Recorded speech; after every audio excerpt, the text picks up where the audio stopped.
All right, YouTube. Rumor has it that Trump is a little bit pissed off at Paul Ryan. I'm not sure exactly why, since he can always just sort of use Paul Ryan as his whipping boy of sorts, but may try to actually purge him from the leadership of the Republican-controlled House. Probably a good idea. Paul Ryan was just sort of rigged in there because Boehner leaves and Paul Ryan's like, oh, now we can get something accomplished, and he doesn't get anything accomplished. He's exactly the same as Boehner, only maybe even a little bit less intellectual, honestly. I like to think that Boehner at least tried to do the right thing. He was totally hampered. He was hampered by the Democrats. He was hampered by most of his own party. What the hell was he supposed to do? He was basically for the first time in a long time we had somebody leading that legislative body whose own party primarily wouldn't even work with him. So it was continuous problems. But Paul Ryan's been the same. He takes over for Boehner. Boehner gets tired of that crap and leaves. Paul Ryan takes over, sort of Mitt Romney runner-up, and it just doesn't work out. He's overseeing right now a problem within the Republican Party. The same thing that is saving the Republican Party is a very bitter pill for the old guard, for the neocons to swallow.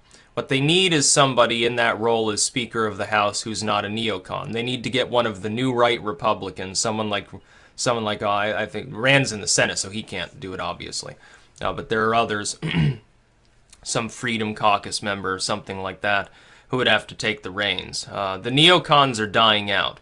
The Republican Party successfully began undergoing this sort of paradigm shift years ago. It actually starts back before 2012. It starts with the Tea Party stuff. That takes hold. It goes on through the rise of the young Ron Paul Republicans, and then the rise of the Trump and Rand Paul fan sort of Republicans. If you combine their two support bases together for the primaries, for example, when they were both peaking at the same time, about 45% of the Republican Party, it seems, was receptive to that general message, and that number is quickly growing. The new Republicans potentially being added before the next election by Generation Z, I can't imagine that they're going to relapse into neoconservatism. I think that boat has already sailed, and so what you've got as a problem is that a lot of Republicans are unwilling to work with the McCains and the Grahams and the Paul Ryans of the party because they represent sort of that old corporate money style of Republican. They represent sort of the 80s and 90s Republicans. The Democrats, meanwhile, have a totally different problem. They've managed to get everyone to march in lockstep, but in so doing, they've actually held back the progress of their own platform into the modern era.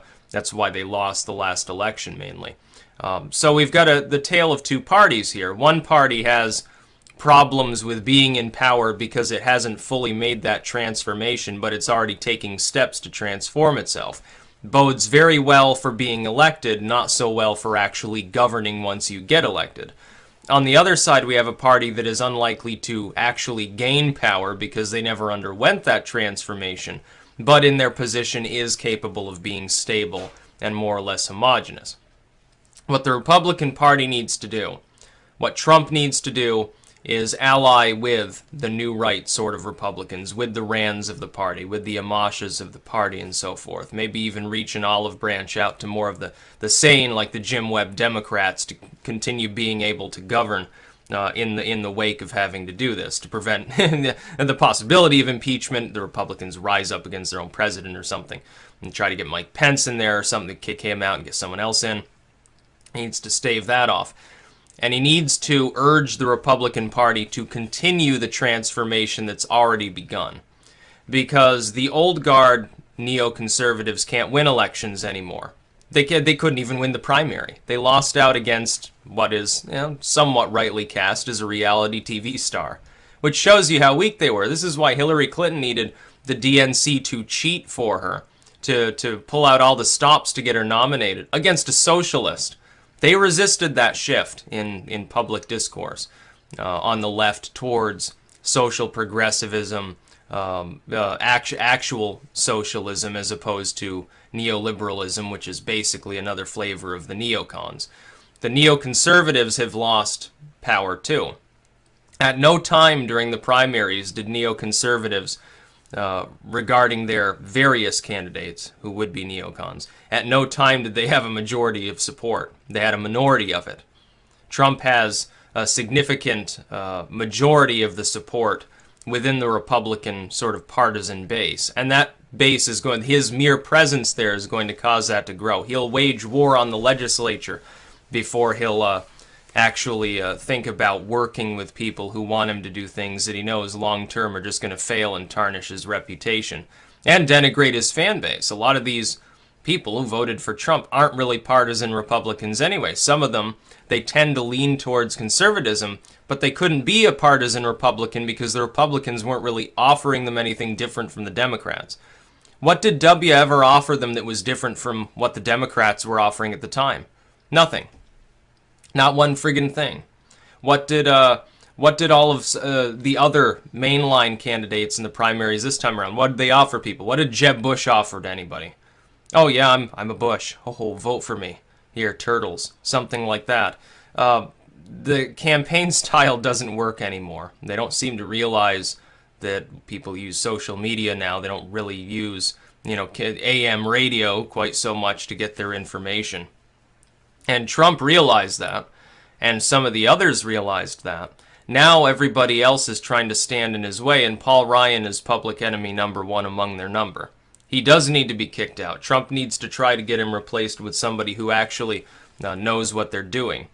Unfortunately, if we look at the neocons, none of them do. It doesn't matter which one specifically is chosen, even if it's a person who did end up endorsing Trump as opposed to like some never Trump figure or something. They're still not going to really work with him because they're still not going to be able to heal that fracture within the party. You have to wait a couple more cycles probably till 2020 or maybe beyond for the paradigm shift to conclude, to be fully done.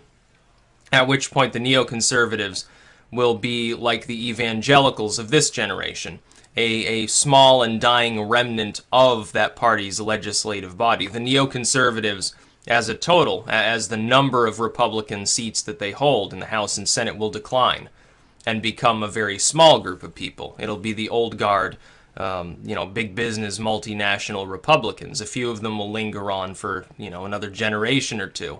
Most of them will be out on their ass within a couple of cycles. Now, the same is true of the Democrats. Increasingly, the neoliberals, while they can outraise and outspend their opponents 10 times over, are going to start losing. The DNC is not going to be able to stop that from happening. They're going to have to make do with a party in which grassroots politicking and social media activism take supremacy over corporate donations at some point. When that happens, it poses a big problem for them. But not so big a problem because the Republicans are already overhauling in that direction. You've still got a lot of big money people in the House of Representatives and in the Senate, on both sides. Most of the people there are still neocons and neoliberals, but that number will begin to decline. They're going to more closely reflect the better aspects of perhaps the progressive movement of the left and then sort of the Trump populists on the right. And you'll see, you may see the rise of a few third-party candidates actually getting into the legislature as well, which could be key votes if it's close. You've got basically a split Senate with a Green Party member or a Libertarian. Somebody's going to have to wine and dine them to get their way. That'll be funny, certainly to see. Actually, it might get to the point where the neoliberals and neoconservatives essentially are conjoined at the hip in order to suppress both sides that are trying to rise up in their place. That would cause even more havoc. They haven't started doing that yet, at least on paper. Behind the scenes, yes. The same corporations, they fund the neocons and neoliberals. The same people that were funding Hillary Clinton also funded like Jeb Bush and Mitt Romney and people like that. People noticed that. That was a problem. But how long can that money really last out against public discourse? It's not entirely clear. That's about all.